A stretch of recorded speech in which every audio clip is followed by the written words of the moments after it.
My dear student, कैसे हो? जिस बच्चों को बेसब्री से बहुत दिनों से कुछ वैकेंसी का इंतजार था, उसमें से एक वैकेंसी आप सभी के लिए आ चुकी है। जी हाँ, मैं बात कर रहा हूँ बीएसएफ हेड कांस्टेबल आरओ और आरएम अर्थात रेडियो ऑपरेटर और रेडियो मैकेनिकल की फाइनली वैकेंसी अनाउंसमेंट हो चुकी है। जी हाँ, मैं इस वीडियो के माध्यम से बताने वाला हूँ सिलेक्शन प्रोसेस कैसा रहेगा, एग्जाम पैटर्न कैसा रहेगा, फिजिकल कैसा रहेगा, एज क्या रहेगी, क्वालिफिकेशन क्या रहेगी, मेल फीमेल भारत के किसी कोने से भी हो आप भर सकते हैं। ऑल इंडिया लेवल की वैकेंसी है, तो इस वीडियो को फटाफट उन दोस्तों में शेयर कर दो जो इस वीडियो के लायक हो। तो चलिए एक एक पॉइंट को समझते हैं। इस वीडियो का हर एक पार्ट इंपॉर्टेंट होने वाला है। देखिए, अगर भारत के आप किसी भी कोने में रहते हो तो इस वैकेंसी को अप्लाई कर सकते हैं, अर्थात यह वैकेंसी आप सभी के लिए है। अगर बात करूं मेल फीमेल, तो लड़का लड़की कोई से भी हो, आप दोनों के लिए वैकेंसी है, अर्थात दोनों के लिए इसमें सीटें हैं, आप इसको अप्लाई कर सकते हैं। इसमें कितनी पोस्ट रहेंगी वीडियो के माध्यम से समझेंगे। इसमें क्वालिफिकेशन क्या मांगा है, 10वीं मांगा है या 12th मांगी है। देखिए, जो बच्चे 12th करो बैठे हैं वो तो अप्लाई कर सकते हैं, और हाँ, जो 10वीं बच्चे करो बैठे हैं यार वो भी अप्लाई करना। तो 10वीं और 12वीं वालों के लिए ये भी होने वाला है। बात आती है सैलरी। सैलरी भी इसमें बहुत ही जबरदस्त है, लगभग 80,000 रुपये सैलरी होने वाली है। तो क्या कुछ होने वाला है, बस वीडियो को शुरू से लास्ट तक देख लीजिएगा, आपको सब कुछ समझ में आ जाएगा। तो चलिए समझते हैं एक एक पॉइंट को। अगर मैं सबसे पहले पोस्ट की बात करूं तो देखिए, इसमें जो पोस्ट निकली हुई हैं, इसमें पोस्ट है 11,121 पोस्ट में आई हुई हैं। अब इसमें जो पोस्ट है आपकी आरओ में अर्थात रेडियो ऑपरेटर में जो पोस्ट है 910 पोस्ट निकली हुई हैं।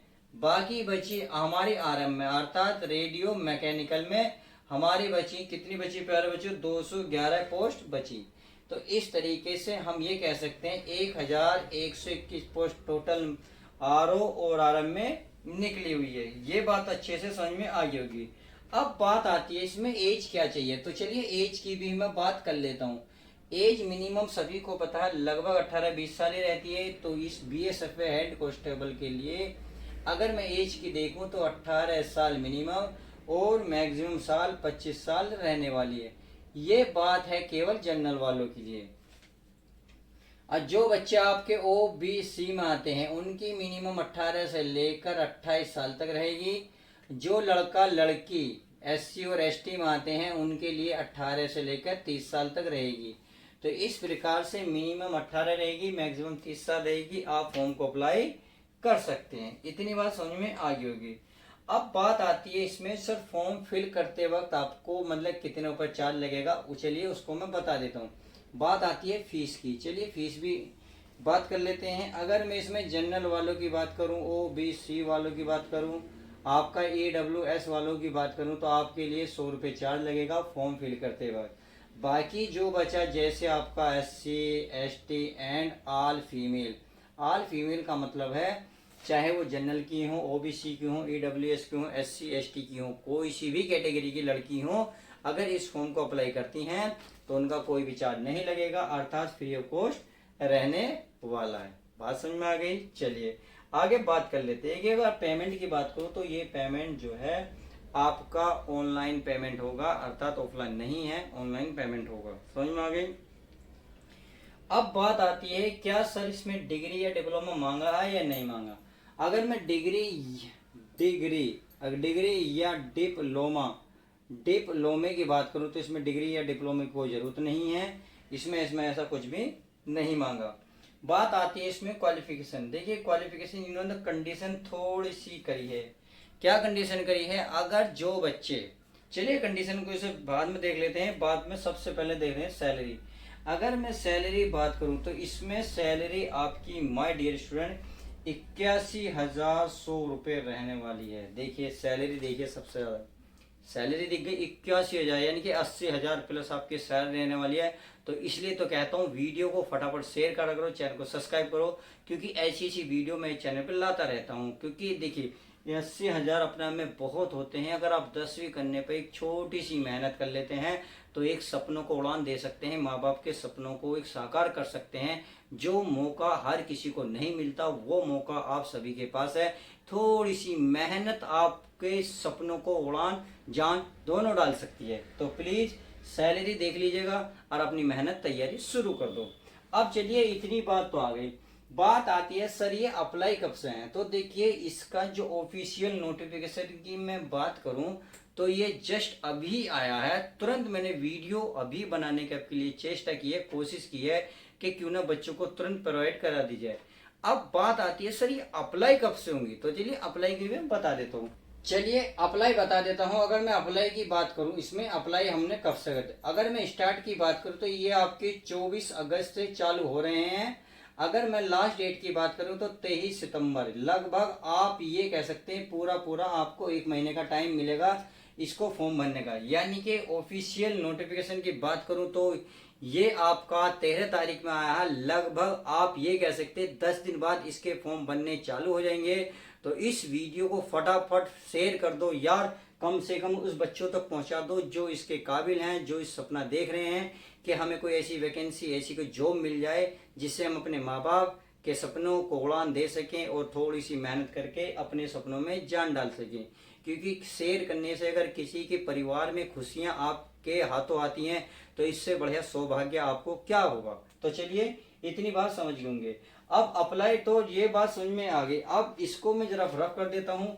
अब मैं क्वालिफिकेशन बताता हूँ, फिर आते हैं हम सिलेक्शन प्रोसेस पे, क्योंकि सिलेक्शन प्रोसेस को जानना बहुत ही जरूरी है।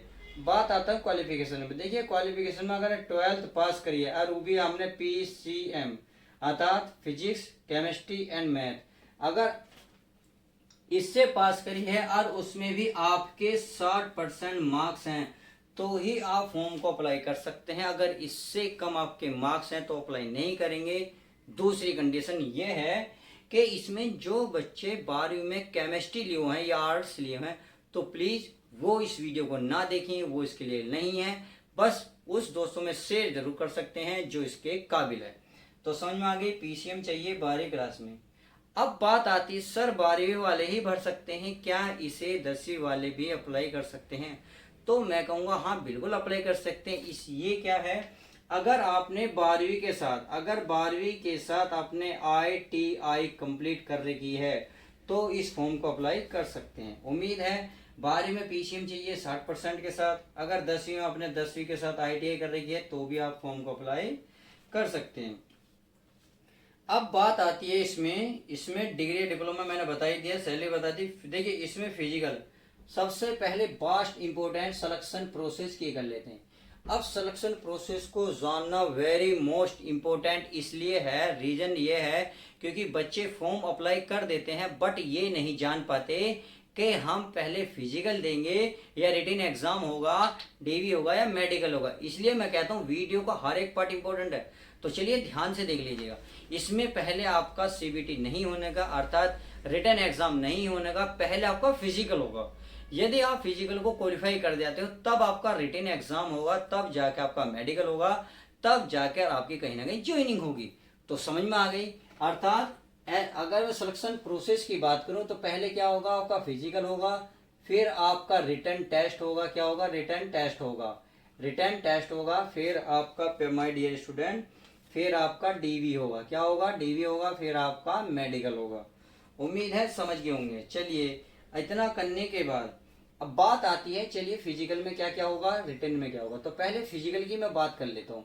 अगर मैं फिजिकल की बात करूँ, इसमें अगर मैं मेल की बात करूँ अर्थात लड़कों की, अगर मैं फीमेल की बात करूँ अर्थात लड़कियों के लिए हो। अगर मैं लड़कियों के लिए बात करूँ हाइट, यानी कि उनकी अगर मैं ऊंचाई की बात करूँ हाइट की, चलिए हाइट की मैं बात कर लेता हूँ। तो लड़कों की जो हाइट होनी चाहिए वो 170 सेंटीमीटर, 168 सेंटीमीटर होनी चाहिए। अगर मैं इसमें लड़कियों की बात करूं तो लड़कियों की जो हाइट होगी वो 157 सेंटीमीटर ऊंचाई की होनी चाहिए।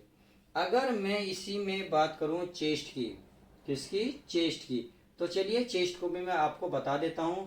भाई अगर चेस्ट की बात करें लड़कों में तो नॉर्मल 80 चाहिए, फुलाव के बाद 85 सेंटीमीटर होनी चाहिए। अर्थात आप ये कह सकते हैं 80 सेंटीमीटर नॉर्मल होनी चाहिए और इस तरीके से फुलाने के बाद जो चेस्ट नापी जाएगी वो आपकी 85 सेंटीमीटर होनी चाहिए। अब आती है लड़कियों के लिए, तो लड़कियों की इसमें चेस्ट नहीं नापी जाती, इसमें चेस्ट का कोई भी प्रावधान नहीं है। अब बात करते हैं आगे रेस की अर्थात रन की। अगर मैं रन की बात करूं, RUN रन की बात करूं, तो लड़कों को जो रेस माननी होगी 1.6 किलोमीटर अर्थात 1600 मीटर की जो रेस आप कंप्लीट करोगे तो माय डियर स्टूडेंट आपको 6.5 मिनट का टाइम मिलेगा। इसमें ही आपको पूरी करनी होगी। अगर मैं इसी में लड़कियों के लिए देखूं तो इनके लिए डिस्टेंस इन्होंने कम रखी है, इतने मीटर की दूरी को इन्हें कवर करना होगा कितने मिनट में, 4 मिनट में आपको इन्हें कवर करना होगा। उम्मीद है ये बात भी आपको बहुत अच्छे से समझ में आ गई होगी। अब बात आती है इसमें लॉन्ग जंप की। लॉन्ग जंप यानी कि लंबी कूद। अगर लंबी कूद की बात करें तो इसमें 11 फीट लड़कों को कूदना है। अगर मैं लड़कियों की बात करूं तो इसमें 9 फुट आपको कूदना होगा। बात आती है लॉन्ग जंप हो गई, ये हो गई हाई जंप।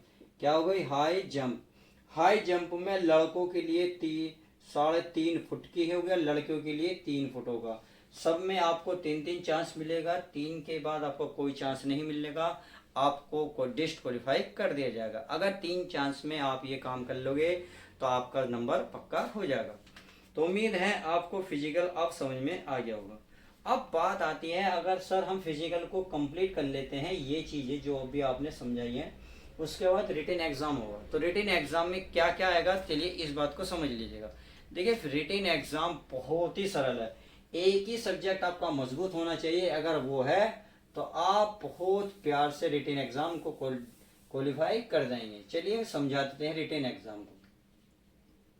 अगर मैं रिटन एग्जाम की बात करूं, रिटन एग्जाम यानी कि एग्जाम पैटर्न को, तो इसमें आपको देखिए इसमें 100 क्वेश्चन आपको देखने को मिलेंगे, 200 मार्क्स मिलेंगे।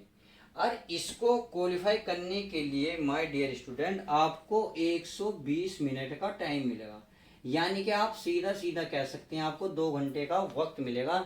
2 घंटे के अंदर अंदर आपको 100 क्वेश्चन कंप्लीट करने होंगे, उसमें आपको 200 मार्क्स लाने होंगे। समझ में आ गई?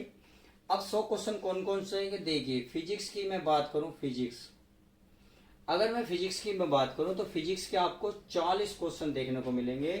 अगर मैं इसमें बात करूं मैथ की, तो इसमें मैथ में आपको 20 क्वेश्चन देखने को मिलेंगे। बात आती है केमिस्ट्री की, किसकी? केमिस्ट्री की। केमिस्ट्री में भी आपको 20 क्वेश्चन देखने को मिलेंगे। अगर बात करता हूं मैं English and GS, English and GS, तो इसमें आपको 20 क्वेश्चन देखने को मिलेंगे। तो आप देख रहे हो मतलब सबके मैथ के, केमिस्ट्री के, इंग्लिश के टोटल कुल मिला के 60 क्वेश्चन है फॉर फिजिक्स। तो देखिए फिजिक्स तो 40 नंबर के, यानी कि आपने फिजिक्स पे ही पार पा लिया। तो यानी कि आप सीधा सीधा कह सकते हैं सिलेक्शन आपका पक्का, आपकी एक नौकरी आपके हाथ में।